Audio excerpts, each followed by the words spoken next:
Hi, my name's Tim Herwig. As I said earlier, I'm a Community Affairs Officer with the OCC, and I'm officed out of Chicago, and I work primarily in Indiana, Illinois, and Minnesota, and then mostly in rural communities with small community national banks and federal savings and loan associations. The OCC is an agency in the U.S. Treasury Department that supervises national banks and federal savings and loan associations. And along with the FDIC and the Federal Reserve, we supervise all the regulated depositories in the country in addition to their holding companies. The purpose of our panel today is to have a conversation about federal sources of support for broadband, and then how, in this case, as it turns out, a national bank has found its way to do some lending, and we'll also share with some concerns they have with lending for broadband. To my immediate left is Aimee Meacham, who is the Director of Broadband of the Broadband Services Program at NTIA. To her left is Keith Adams, the Assistant Administrator of the USDA RUS program. To his left is Jordana Barton, who's a Senior Advisor with the Federal Reserve Bank of Dallas. And to her left is Tom, I didn't even ask you, Coverick, there you go, thank you, who is a Director in the KeyBanc Capital Markets Group. So we've got some questions that we prepared, and we hope that they'll address some of the questions that you have about financing broadband. And if you, as you may undoubtedly have some questions later on, we'll have time for those toward the end. So I'm going to start with Keith, and my question for Keith is. I'm going to join the first and third question there. So, what funds does RUS make available to local communities, and what recommendations do you have for communities that are considering applying for RUS funds? That's a good question.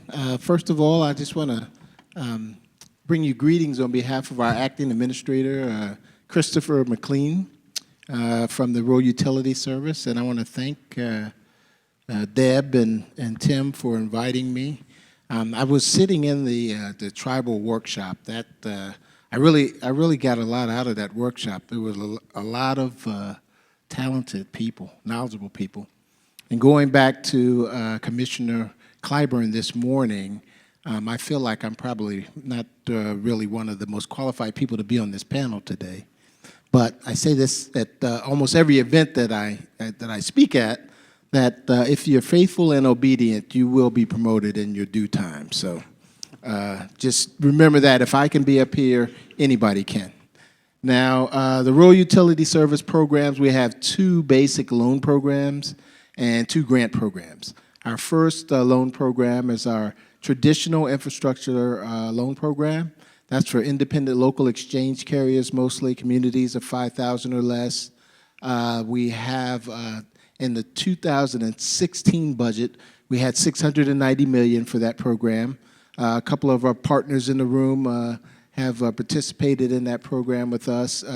We are operating in fiscal year 2017 that we're going to have that same amount, $690 million. So far this year, we've made 7 loans for about $80 million there, and we have loans in the pipeline of $455 million. Our second loan program is our Farm Bill Broadband program. And that is mostly for competitive local carriers, communities of 20,000 or less, and that would go into areas where there is no sufficient broadband service.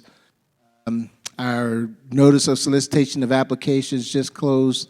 With that program, we received 4 applications in that program for roughly about $35 million. We had start this year, we had $64 million for that program, and we've already made one loan for $15 million in that program.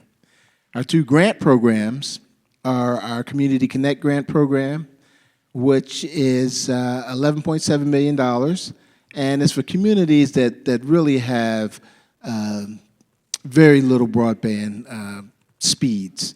It's under 4.1.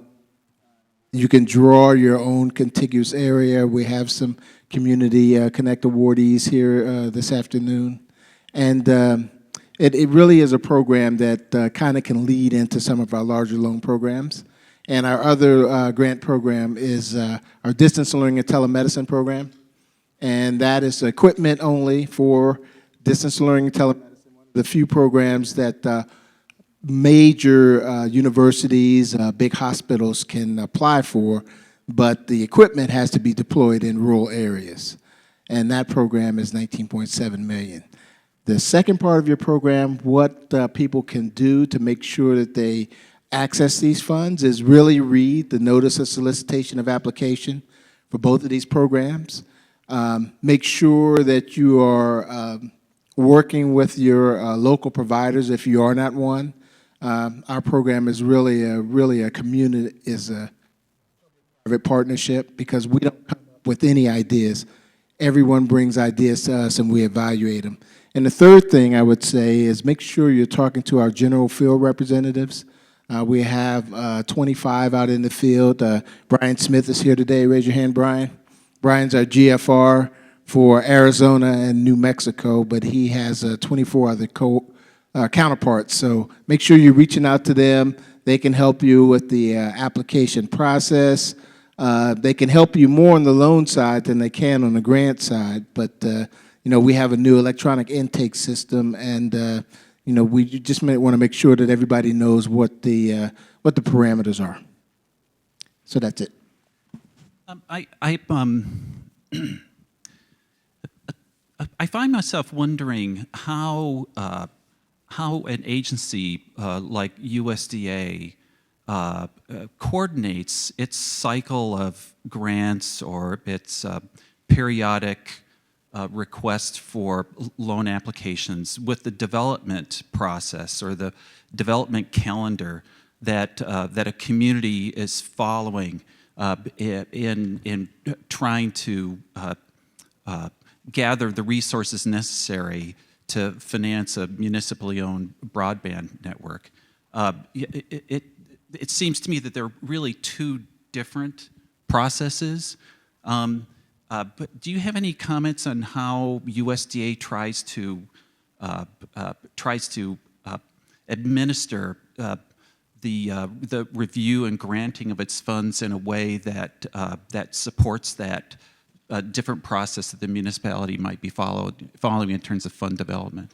That's a good question, Tim. On our the one loan program we have, our largest loan program, we can accept applications anytime throughout the year. So we, in addition to these partnerships that we have with Next Century Cities, NTIA, we have a partnership with the Federal Communications Office of Native American Programs, where we're going out doing workshops with them. Our general field representatives go out and they work with state associations. We probably do 75 to 100 workshops a year. So we're always telling people about our timelines, when to apply. Unfortunately, the two grant programs and the one Farm Bill loan program have specific legislative mandates for application windows. So we are kind of, we have to work within those time constraints. So we make sure that they're all published in the Federal Register. And what we did this year is we released our Community Connect grant program before our distance learning and telemedicine, because last year we ran out of time with environmentals. So last year we were able to award 6 of our Community Connect grants by September 30, 2016. But we have awarded 4 subsequent because we had some environmental issues. Now we have plenty of time now from April until the end of September to make sure we work through any environmental issues. And last year there were some new regulations from NEPA There were some new partnerships that we had with the Bureau of Land Management and the Forest Service. So, and working with our water and environmental programs, we think we have addressed some of those issues. So the agency really has to navigate, a number of statutes that give rise to regulations that put constraints or determine how funds will be delivered and allocated. And wherever possible, the USDA tries to provide the technical assistance necessary to ensure that those funds are provided in a smooth and effective manner with the applicants or the borrowers. Correct. We prefer to use the words opportunities instead of constraints. There you go. There you go. Right. Right. Well done. Well put. So I'm gonna move on to a couple questions for Jordana. But before I do that, one of the reasons why she and I are here is because of some recent changes to the interpretation of the Community Reinvestment Act. The Community Reinvestment Act is a tool that the federal bank regulatory agencies use to monitor the extent to which regulated depositories, banks and thrifts, provide access to the marketplace of financial services to low and moderate income individuals and families and communities that are primarily lower and moderate income. The CRA is what's called an affirmative obligation. It's not like consumer protection law, where there are, as it were, judicial remedies to not complying with the law. The CRA, the primary tool really for encouraging banks to comply with the CRA is reputation risk, as amply illustrated by the recent release of the CRA public evaluation for Wells Fargo, where they received, I think, it was a needs to improve or substantial noncompliance due to their violations of consumer protection law, and that affects their rating on the CRA.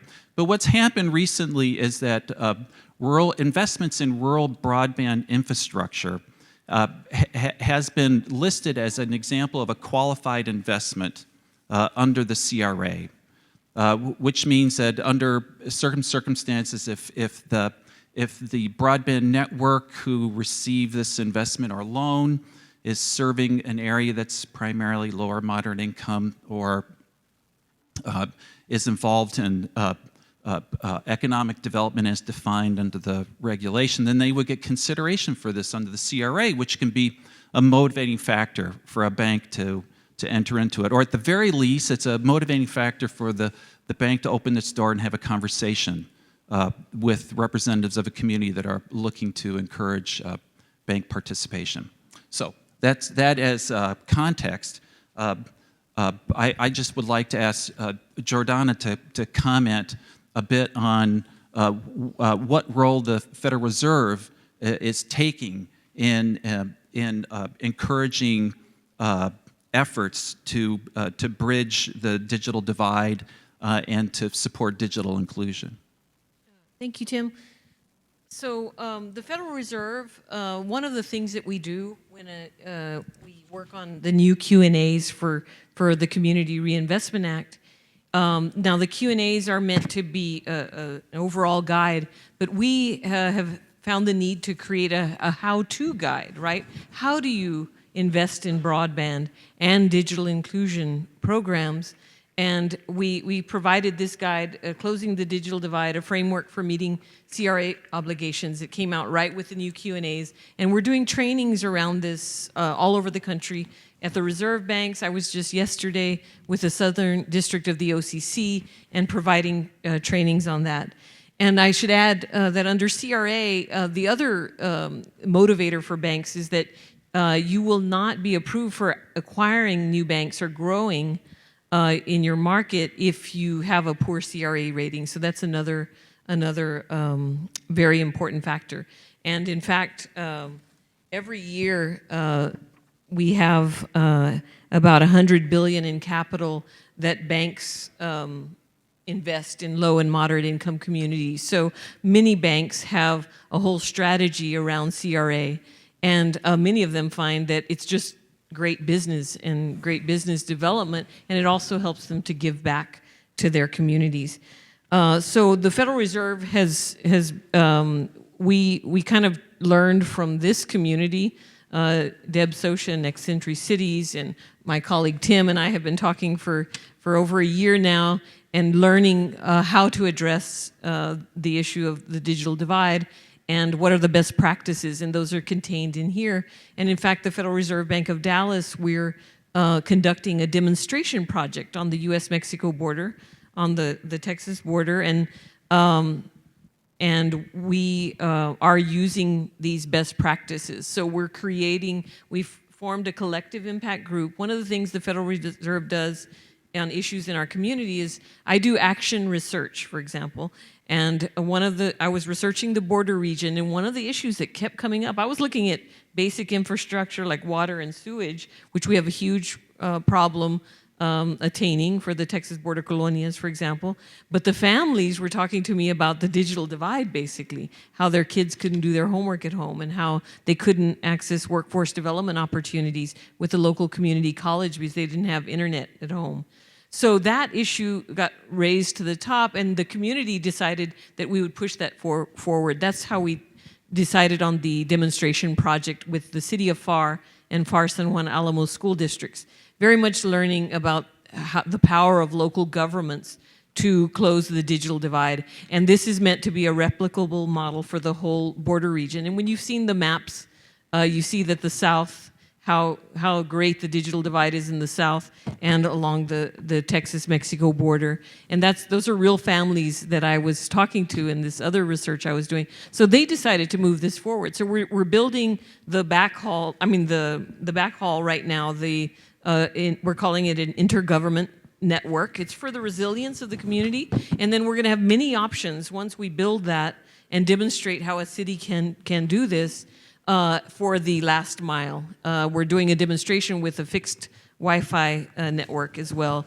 CTC Technology, Joanne Hovis's company, is doing the strategic engineering study, and it's meant to be replicable, and we're going to promote this across the border region because some great, incredible investments have been made by USDA and the BTOP grants, but what we have found is that it has had limited impact, not because it's a great start, and we have some assets in the region. So what we need now is this robust fiber optic actual network that changes and transforms the economy of the region. So hopefully by getting together with local governments that we have found is the answer, meaning school districts and county governments and city governments, we can actually make a big difference. And one of the things that we're doing at the Federal Reserve, and I just held this in San Antonio with the city of San Antonio, is we're asking all cities to make a digital inclusion plan, which you all are very familiar with, but many cities haven't heard that they don't just need a technology plan, but they need a digital inclusion plan for how they're going to include low and moderate income people. And we just had the summit to bring everybody together, all the stakeholders that play a role in the three legs of the stool of broadband adoption, and we now are making our city's digital inclusion plan. That also helps with CRA because when you're part of the economic development plan of a city or a county, it makes it easier for banks to say, we're working with local officials, and we are part of the economic development plan is this, and so we're investing in this area. So those are the ways that the Federal Reserve has taken this issue on, and we are in the middle of communicating across the reserve system and our interagency groups, the OCC and the FDIC, to share this information, to do trainings with our community development people in the field and bank examiners so that everybody is aware of the opportunities here. And Tim and I are both collecting incredible examples from around the country of real the financing examples, and we have some in here. The one Tim worked on, the rural Minnesota RS Fiber network, and some of the examples of financing for that, and many more that we're now collecting. The Federal Reserve is going to make it available on our website so that banks can see, and companies and nonprofits and local governments can see the types of opportunities for financing. It's difficult for us not to tag team. I think what's interesting to keep in mind is that the community development movement in this country, which the CRA was intended to connect more substantially to the Financial Services Agency, was one of the last civil rights movements in this country. It really came into its own in the 1970s, addressing the redlining that took place in communities of color, low-income communities, and metropolitan areas when white flight took place. And of course, it wasn't just white families or European American families, it was their institutions, including their banks, that were either left with them, or if it was a bank, they may have stayed in their location, but they stopped lending in the neighborhood and now lent out in the suburbs. And so essentially what happened is that these neighborhoods or communities were de-invested, as it were. All right, and the purpose of the CRA, the Community Reinvestment Act, is to encourage reinvestment in these communities. So an entire industry has organized itself around the CRA and how, and as it emerged, community development movement. And so in noting the financing of rural broadband infrastructure as an example of a qualified activity under the CRA in the Q's and A's, which are the sort of implementing tool for banks and examiners for interpreting the law. A bridge was built between the world of broadband development and its goal of, particularly in rural areas, of encouraging economic development, greater access to education, to health care, public services, et cetera, is now connected to the world of community development in more explicit ways. So, for example, there's a nationwide community of nonprofit lenders, and many of them have applied for and received a designation as a community development financial institution by the Treasury Department. Are any of you out there aware of CDFIs? Another acronym. How interesting! Not a single hand. That's fabulous, right? Well, there are a couple people here. Oh, well, see, I say that, and then you put your hand up, right? You're shy, and so, at any rate, I haven't talked to Jordana about this, but colleagues of mine who were involved in the project, Fiber in Northwestern Minnesota, are going to do a webinar on how the role of CDFIs in financing rural broadband, and then we'll do a panel in Washington at their national convention. So our purpose in this is to raise the profile of financing broadband infrastructure among an industry that is a mirror to the for-profit or the private financial services industry. That is the community development side of the coin, as it were. That the bank regulators see this as an example of community development, right? And that we will be encouraging banks to take a look at it. That we are now also encouraging CDFIs to take a look at this as they do lending independent of banks and in participation with. Yeah, so that's going to be, I think, one of the places where we can innovate the most. So you can tell what we're doing here, right? We have these innovations in technology in this country, and it happens at the product level and certain level, but we need to also innovate in finance, and especially community development finance. And we need to innovate across the system to how do we reach how are the most innovative, what are the most innovative ways to reach low and moderate income communities with this technology? So it's a system of innovation, right? Because it won't make any difference. We'll have these extreme wealth inequalities that we're seeing right now. We won't be able to make progress unless we solve this, because as Tim said, and I established in this publication, every area of community development is impacted by this. And it's because of what the mayor said. We're in the middle of the Internet of Things. And if we don't do something about it now, not only will we not have upward mobility, we'll have downward mobility. And we're starting to see that, and that's what we want to prevent, to have a healthy, robust economy. Great, thank you, Jordana. Well, let's move on to Tom. And I think what's interesting about Tom is that he's really not connected to the CRA work that KeyBanc is engaged in. And that's terrific because, regardless of what everything Jordana and I have been saying, ultimately the purpose of CRA is to make conventional what is currently now somewhat unconventional and therefore requiring of government supports, credit enhancement, guarantees on loans, encouragement from the regulators to undertake. And Tom and his work with KeyBanc is looking at how can we finance broadband within conventional paradigms. I'll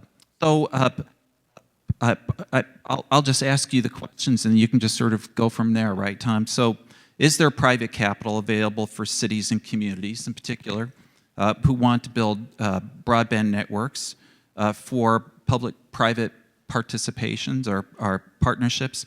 And what recommendations do you have who are looking to build their own networks? Is this microphone on? Okay.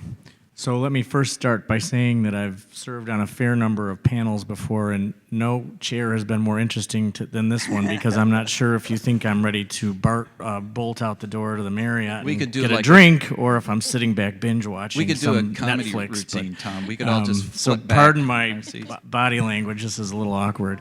And another observation about the panel that I think will carry through to my comments is that you see a mix of people and a mix of financial backgrounds on this panel, and I believe that any financing of a project such as broadband will require a mix of different financing strategies. So to Tim's point, even though I'm kind of the outlier on the public finance and on the public sector banking side, I think that when you put your plan of finance together, it may include any mix of the components of the folks that we have up here, if not more. The theme of what I have to say really is that unlike many of the enterprises that municipalities have in terms of providing services to their constituents, their residents, the businesses in their communities, most of those are essential services. You think about emergency response, you think about roads, you think about water and sewer, you think about public utilities, including public power entities. The markets, whether it's the investor community on a broader basis or a private placement type of opportunity, or quite frankly, lenders such as KeyBanc. I'm part of KeyBanc Capital Markets, the capital market side of the firm.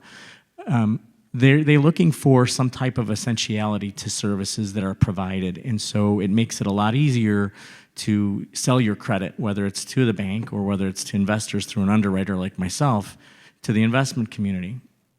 The market's not there yet when it comes to broadband. They don't really view, and I look around the room and I think everybody in this room would argue with me, they don't view broadband as an essential service quite yet. And because of that, the market is somewhat bearish when it comes to accepting credit, when it comes to rating your obligations when you go to the rating agencies, when it comes to credit enhancing them on project revenues alone. And so it's been our experience that the most successful plans of finance do have some wherewithal, some risk assumed by municipal sponsors for these projects, whether it's a general obligation pledge. I know there's representatives here from Minet who issued bonds a couple years ago, and we were actually the underwriter, and those bonds carry a general obligation pledge. Utopia was here today as well. Their bonds carry a sales tax backstop. So the most successful transactions that we've seen in the marketplace require or have required the assumption of some risk by the municipal sponsors. Without that, it makes it extremely difficult, if not impossible, for anyone to underwrite those securities, for any bank to lend at a significant level, and we know these projects are quite expensive, without having some wherewithal and some risk assumed by the municipal sponsors. So how do you get around that? Well, I started attending these conferences 2 or 3 years ago, and I would sit in a room much like this one, and when it came to financing, at the end of the day, the room was empty because everybody wanted to build these networks. There was widespread support within their communities, basically across the board, whether it was politicians, staffers, the economic development folks, residents. But the minute that somebody said, well, what are you going to do to pay for it? It was like a deer in headlights. Everybody kind of just looked around and looked at their phones. By virtue of the fact this is the last session and there are this many people here and this many people here that are still awake, I think people realize that there needs to be some plan of finance in place.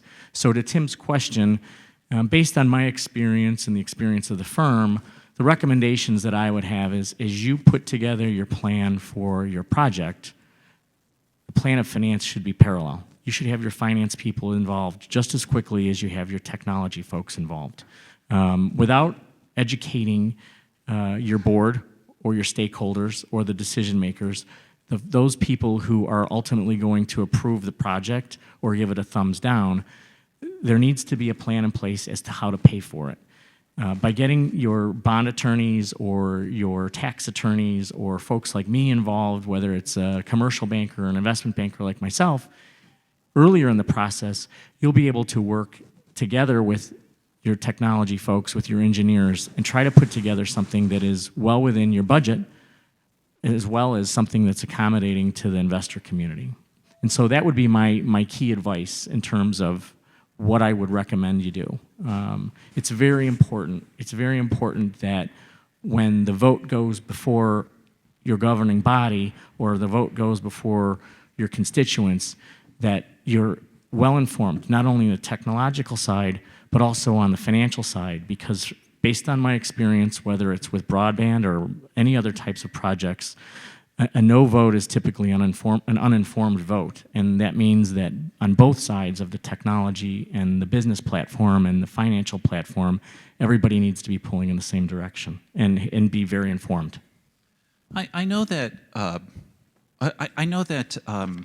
when it comes to CRA, and I worked 10 years for a bank, but it was on the CRA side of the business. If we are going to introduce a new line of business that has a decidedly community development impact, it's supporting affordable housing or economic development by financing small farms or small businesses. It assists in the provision of community services to low and moderate income people. It has the effect of stabilizing markets and the communities therein. I know how to do that. I'll bring in representatives of community organizations. Maybe I'll bring in someone from if it's a rural bank and we want to encourage them to do some additional business lending in the rural communities that they serve. We'll bring in somebody from USDA to talk about their business and industry program, that kind of thing. And that's how we educate the decision makers in a financial institution about the risks and benefits of doing this kind of lending. Do you have any advice for the people here in the room of how they can take the steps that you would imagine is necessary to educate investors on the nature of broadband as essential infrastructure, so they can get their heads around financing it in ways that they might not have imagined before? Well, I think, to answer that question, I think there are finance professionals out there like myself. You can find my resume in the back of the information that you have. But I think that putting together a financial team is very important. Many of the current requirements from and best practices for your finance officers at your local municipalities are really pushing towards hiring municipal advisors, independent parties to help you craft your plans of finance, whether it's for a general obligation bond or a water and sewer bond. And so, the last thing you need to do, or the last thing you would do, is put a network in the ground after planning for it for 6 or 8 weeks. I would argue the same goes for your financial plan. Just because the network gets designed and there's a plan for it doesn't mean that you should start determining how you're going to pay for it when you need the money 6 or 8 weeks from that date. So to that end, I would say every project is unique, and every plan of finance for every project will be similarly unique. And so whether it's a mix of strategies or whether there are different revenue streams that we could look to secure those bonds, or other credit features that may satisfy investors, such as debt service reserve funds, or other types of pledges, a moral obligation pledge in some instances, those types of pledges and those types of mechanisms will be unique to every transaction, in my opinion, in every project. And so involving folks early and figuring out what the risk appetite is for your local municipality, or municipalities as the case may be, is critical. And I think that putting together a finance team that works with your engineers and works with your staff is critical.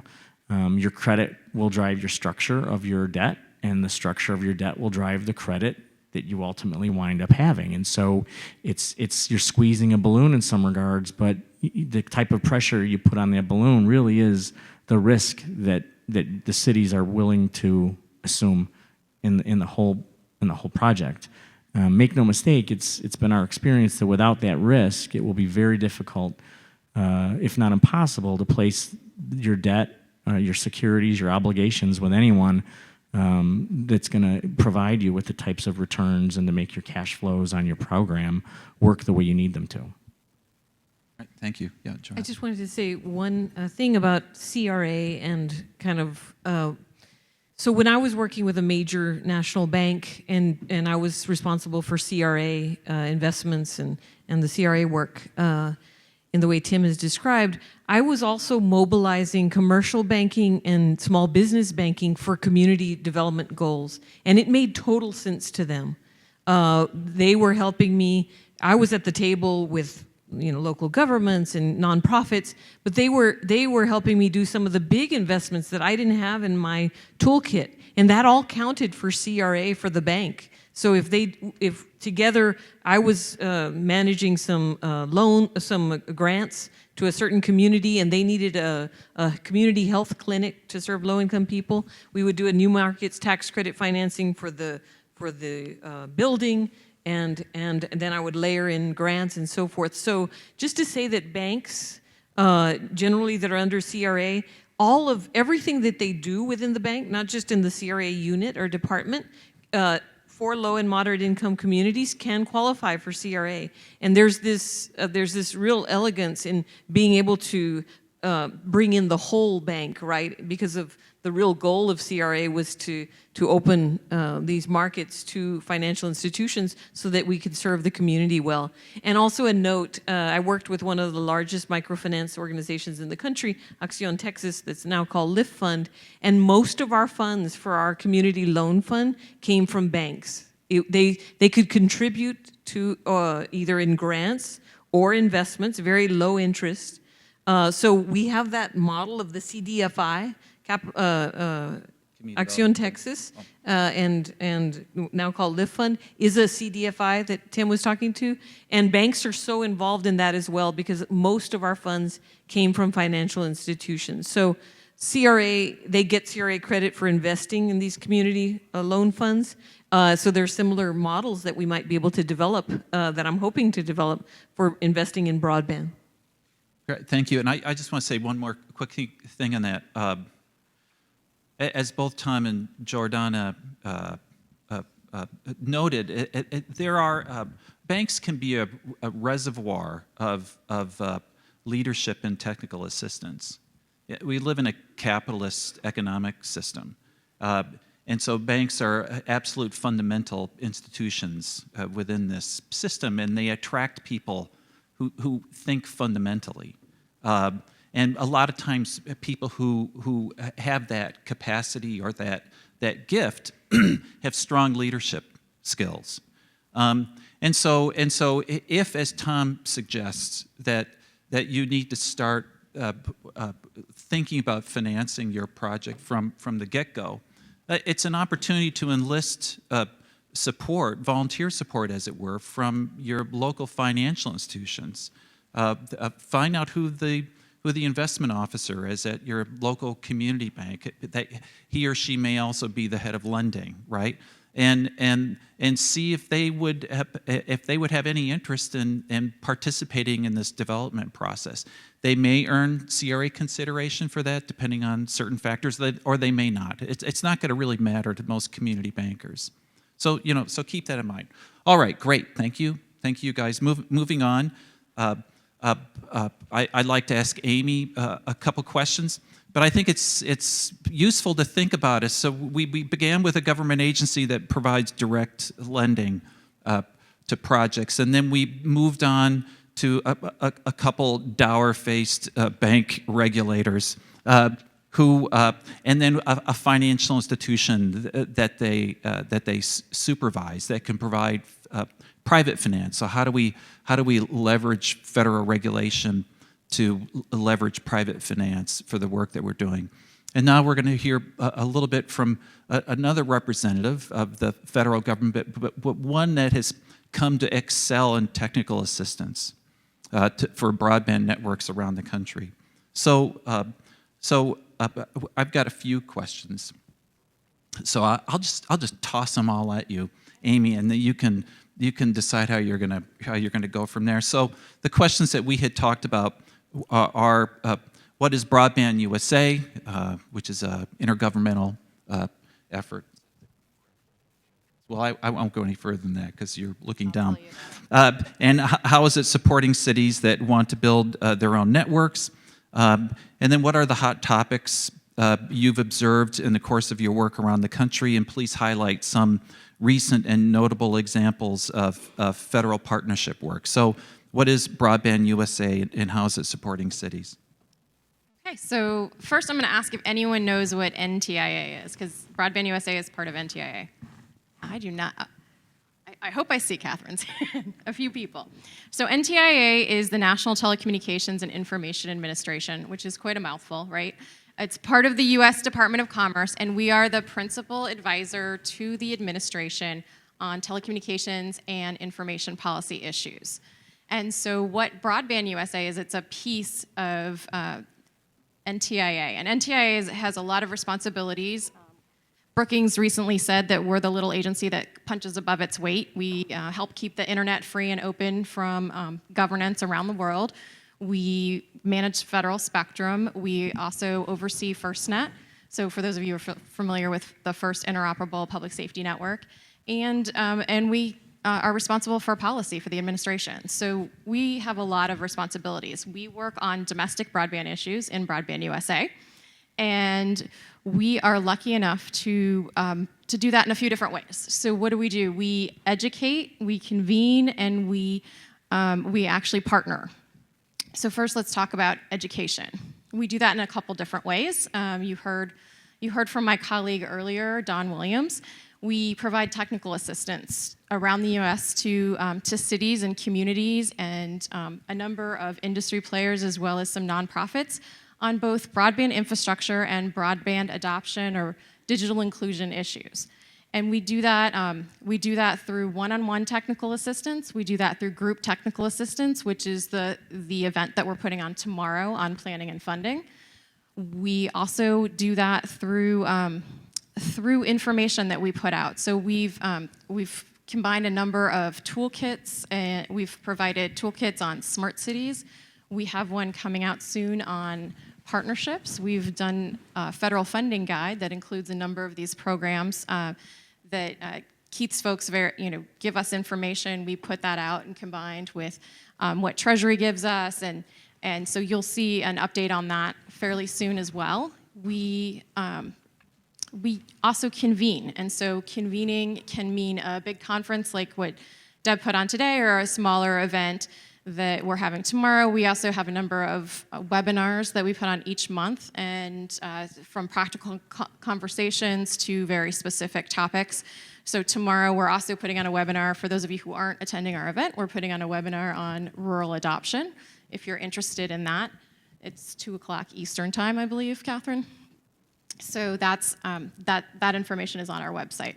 And then we also partner. So we do that in a number of different ways. We're actually a co-chair along with Keith, who is the actual co-chair, with USDA on the Broadband Interagency Working Group, which convenes a group of about 25 executive branch agencies, and that includes the Federal Communications Commission as a member as well, because they're a legislative branch, and works on issues to remove barriers to deployment, works on issues to improve knowledge about how broadband can serve each of those agencies' missions, and then looks to increase the funding available for broadband projects around the country.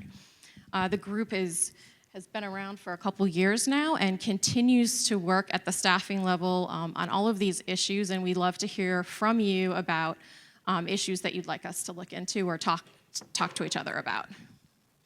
I was gonna say what you wanted to follow up with other questions. Hot topics. Hot topics right now include, hot topics for the federal government always include data and releasing data, and trying to make information more accessible and easier for people to use. So one of the things that we're working on right now that's moving into sort of beta testing is combining a number of federal data sets to make planning for communities a little bit easier by combining those into one single data set. So you can look across and see what the demographics of the community are, along with what broadband providers are available in your area, and take a look at that and see and then answer a number of questions and find out what next steps you might want to take in your broadband plan. So that's a program that we're putting on right now. It's currently under beta, called the Broadband Assessment Tool, and that is basically we're taking 20 cities, some Next Century Cities members, counties, and other small communities, and putting them through and making sure that we have a tool that'll be available to roll up. And we're looking at other ways to combine data sets to make planning for communities and the industries that serve those communities easier when you're putting together your broadband plans. Great. And then do you have any examples of especially effective partnerships, federal government, community partnerships that you guys have been a part of that you'd like to share with the group? Well, I think the major example has been, for us, it's been the broadband infrastructure, or the Broadband Interagency Working Group. All right. But at the same time, like, we've worked with a number of agencies. We're working right now with USDA on a number of webinars to educate the USDA users on broadband issues, and we work with HUD on sort of the same level. We partner across federal agencies to educate their constituents and their who they're serving on the broadband issues that would affect those communities. Great. I would like to ask Aimee and Keith to respond to this. And this is by no way an invitation to discuss politics, but I was wondering, do you have any reflections on what might be coming before us with respect to a new administration and its approach to broadband? Keith, in particular, at USDA. We're excited, very excited. What we know about this administration is that they take very serious the promises that were made during the campaign, and we heard the member of Congress talk about it, and we heard in the breakout session for tribal lands about the $1 trillion infrastructure, and we are excited about playing any role that the administration would ask us to play. We were big players along with NTIA and the American Reinvestment and Recovery Act and the Broadband Initiative Program. Since 2010, we've invested almost $6 billion in rural America. In tribal lands, since 2010, we've invested more than $387 million. And just in the state of Arizona, with our 2 grant programs and our BIP, we've invested over $56 million. So any money, any program, anything that they give us in addition to the over $775 million we already have, we think for this year, we're ready to move. Now, there is a hiring freeze. We haven't hired anybody since. So any monies that we would get, we'd have to be very creative in how we manage them. But we feel as though our track record is good. There are plenty of people in this room who we've partnered with, and we think that any funds that would be given to us, whether they were loan dollars or grant dollars, would be used to impact the access of rural America. I would echo that broadband is a bipartisan issue. You see that with legislation that comes through the Hill. You see that through the Broadband Caucus, and you see that in the administration. And even through the change of administration, you can see that it's still an important issue. And so we're excited about what comes next. And we too have a good reputation as as federal funds managers. We've had a number of grant programs at NTIA, and so you can see that we actually had a large Recovery Act investment across the U.S., about $3 billion. And you say, again, why is she here if she doesn't have money?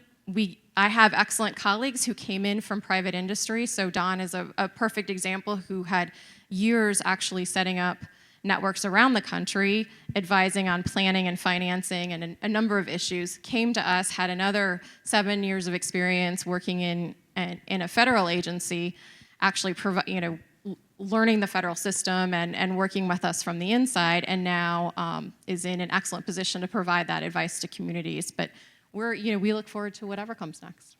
And if I just may add, what the Broadband Interagency Working Group has taught us is that even though sometimes we have limited opportunities because of the statutes and the appropriations that we have from the different authorizing committees, we still can partner with each other. We can partner with NTIA. We can partner with EPA on Cool and Connected. We can partner with the Bureau of Land Management, Department of Interior, and our Forest Service on Dig Once policies, along with the Department of Transportation, Federal Highway Administration. There are lots of opportunities that we have to partner.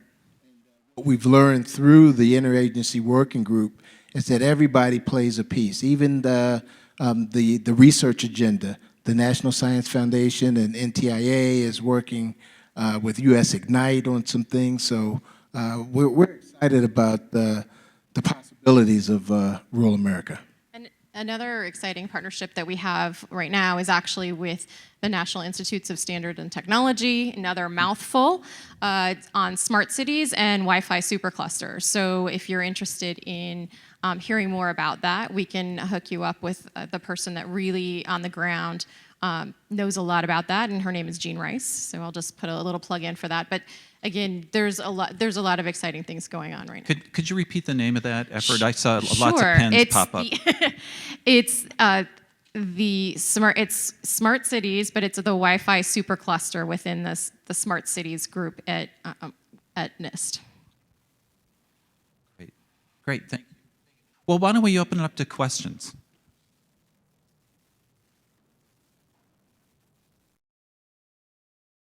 Oh, go ahead. Yeah, that way everybody can hear it. It helps for the online folks.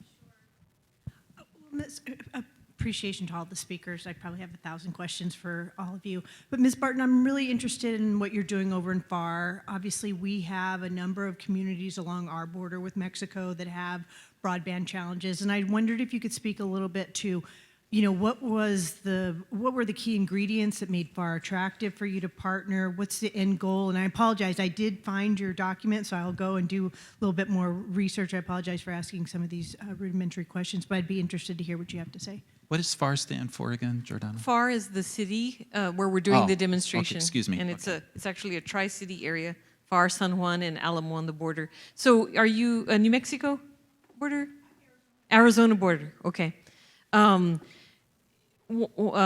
So we began convening on this because it came out from the people talking about the digital divide. So what really helped is that we formed a group and the community was taking it forward.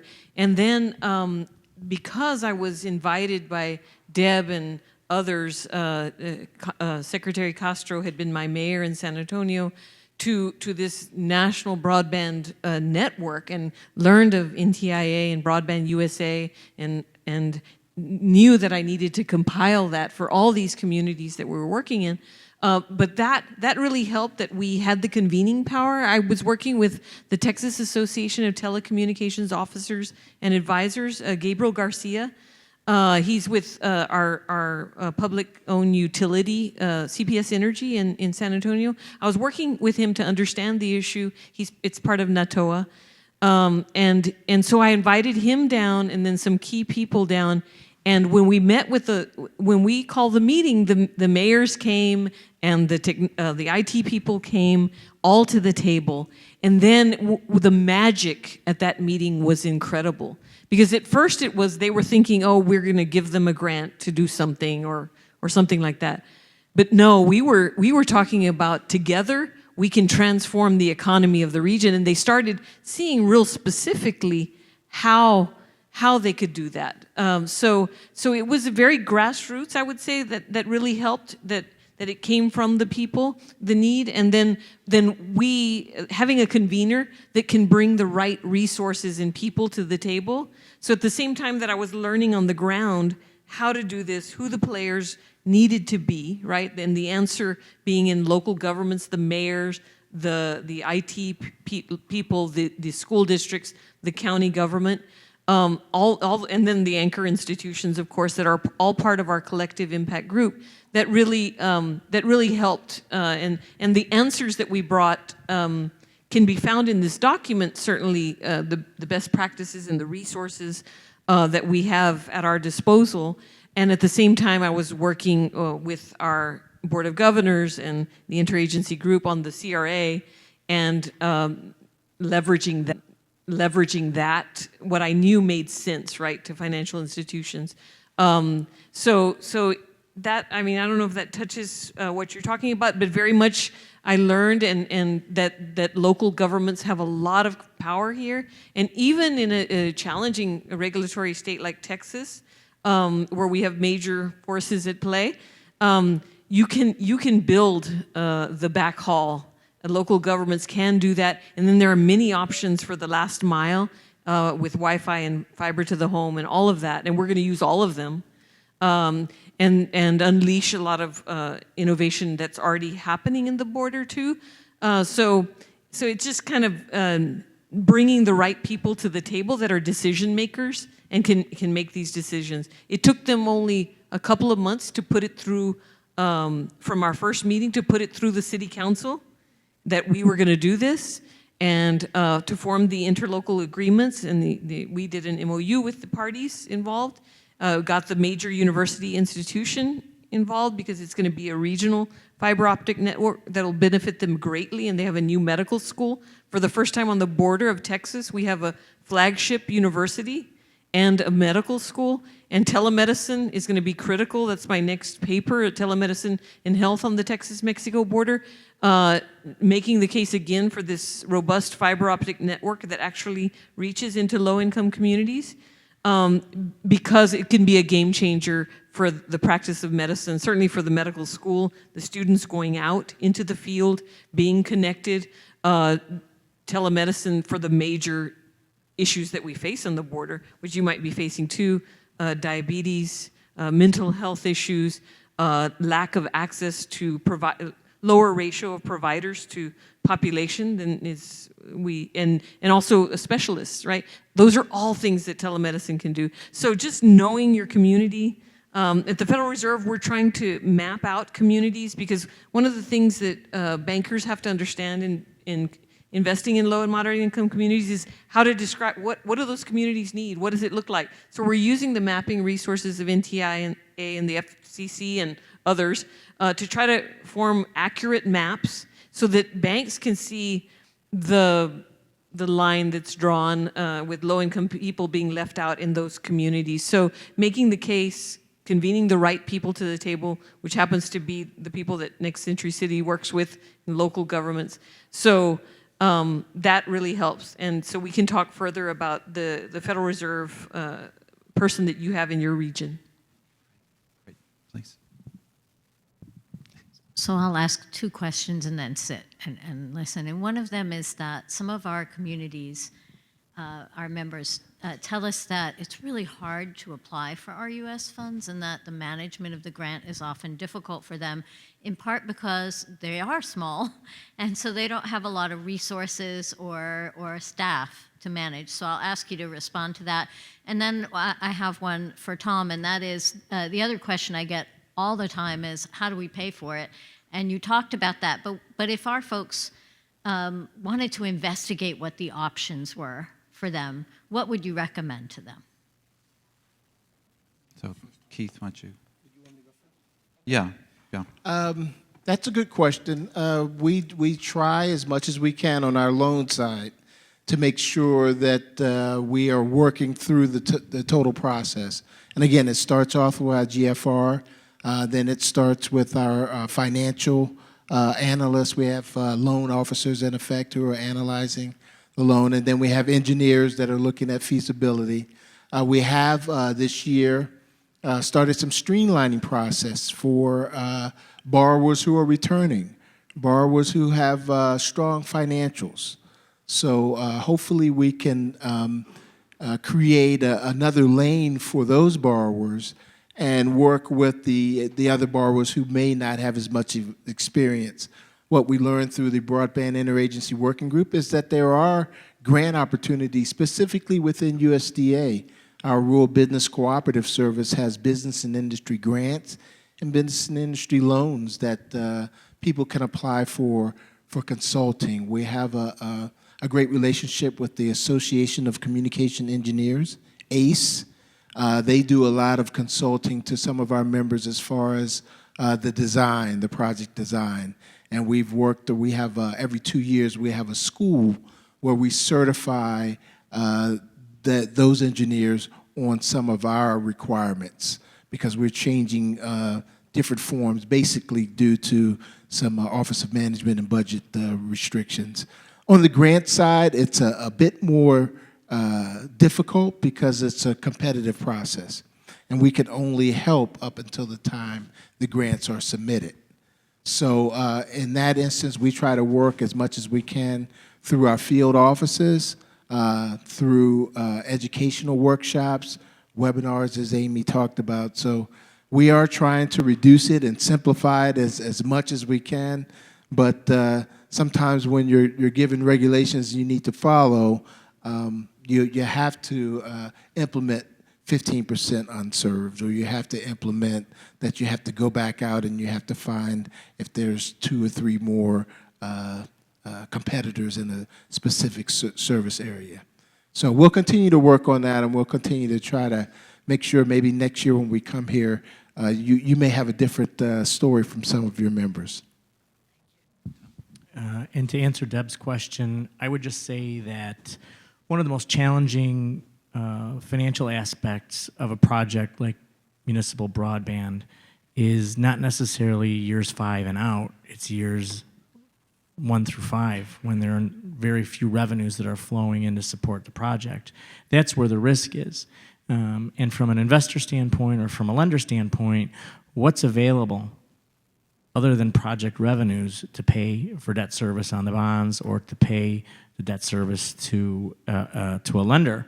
And so what I would say is there are a lot of mechanisms that could be used, from a moral obligation of the city or the municipal sponsor to a debt service reserve replenishment, where there's a standby agreement that the municipality will make whole a debt service reserve fund in the event that the funds aren't available to pay debt service from the project, to a backstop of a revenue stream, whether it's a general obligation pledge, whether it's a sales tax pledge, whether it's a franchise fee.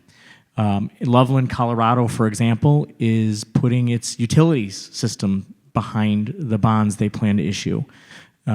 Just because those types of mechanisms and those types of backstops and security are there right now doesn't mean that in 5 or 10 years that you won't be able to refinance those obligations and shed those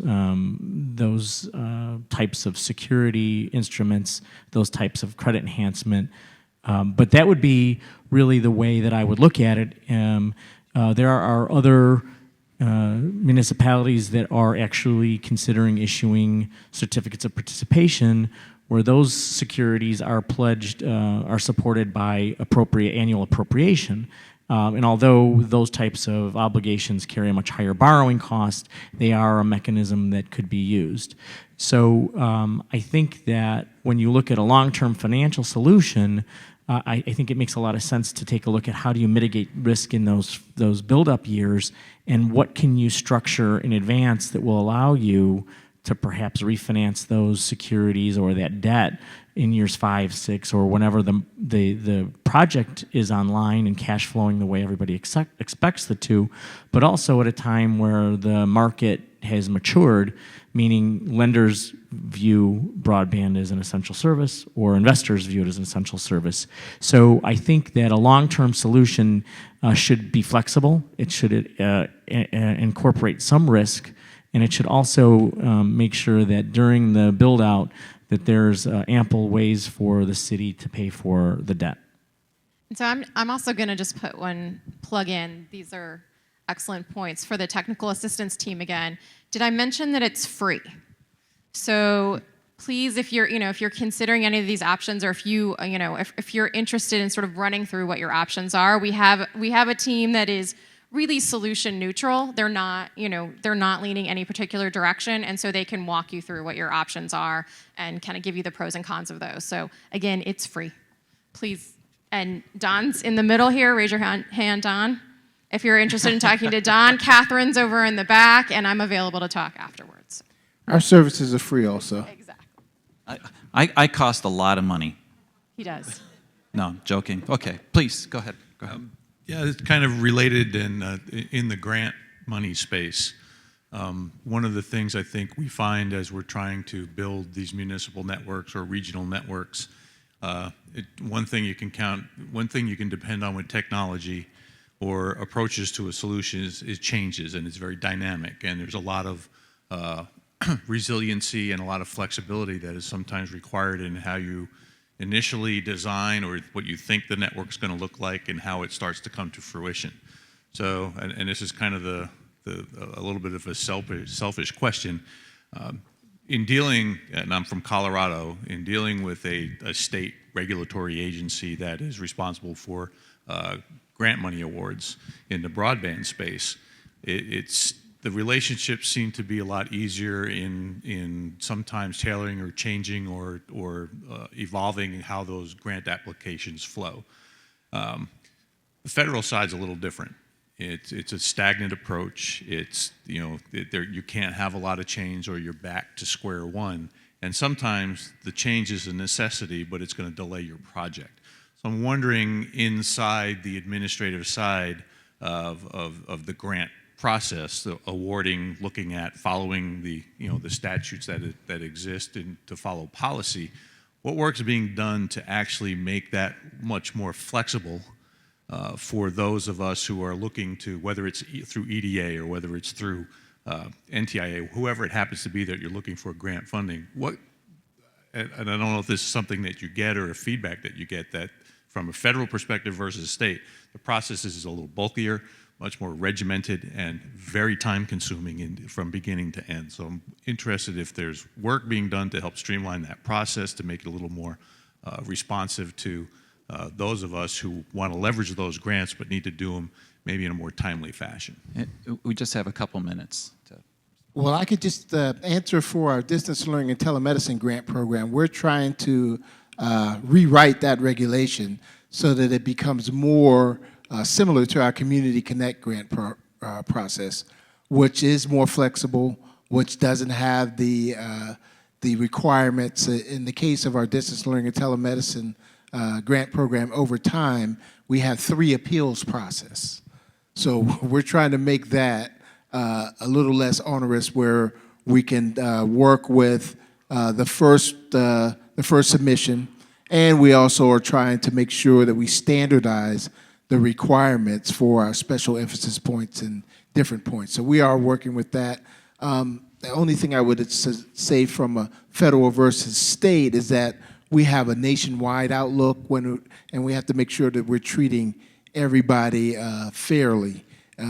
And the state may have a little bit more flexibility.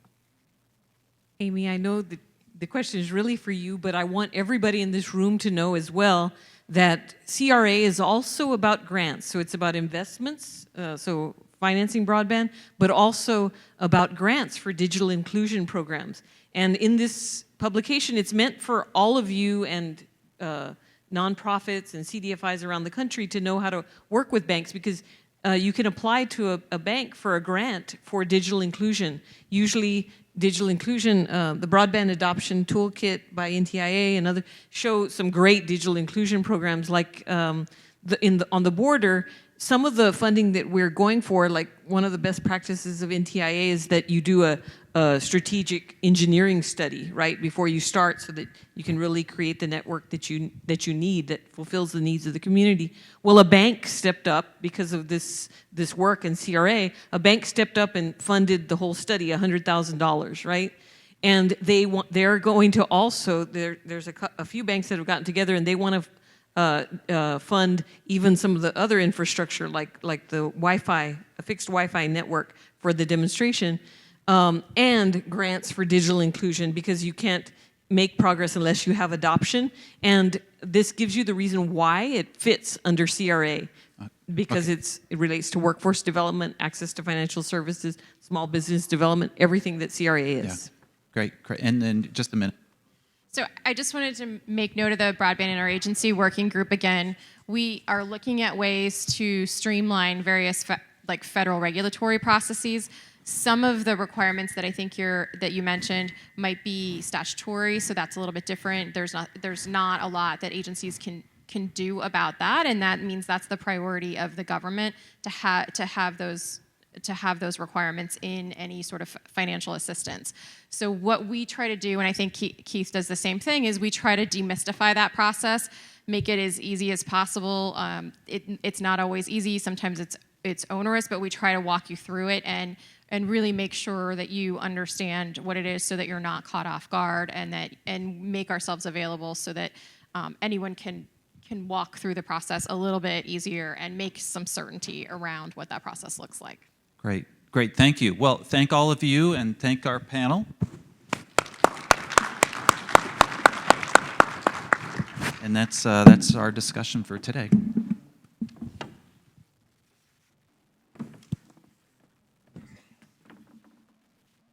So thanks for hanging in. This is a large crowd for the end of the day. I'm really pleased that you all stayed to hear.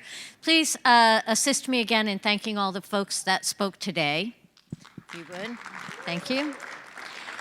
And another thank you to our sponsors, Fujitsu and Juniper Networks, to KeyBanc, Atlantic Engineering Group, Bear Communications, EX2, McLean Engineering, Sherpa Fiber, Virtual Gateway Labs, and US Ignite. And I really appreciate you gentlemen helping us out.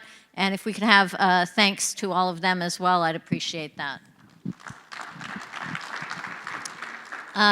Several of us will be here for a while. If you have any other questions, if there are things we can assist you with, and I hope you're joining the NTIA tomorrow. Thank you all so much for attending. I hope it was worth your while today.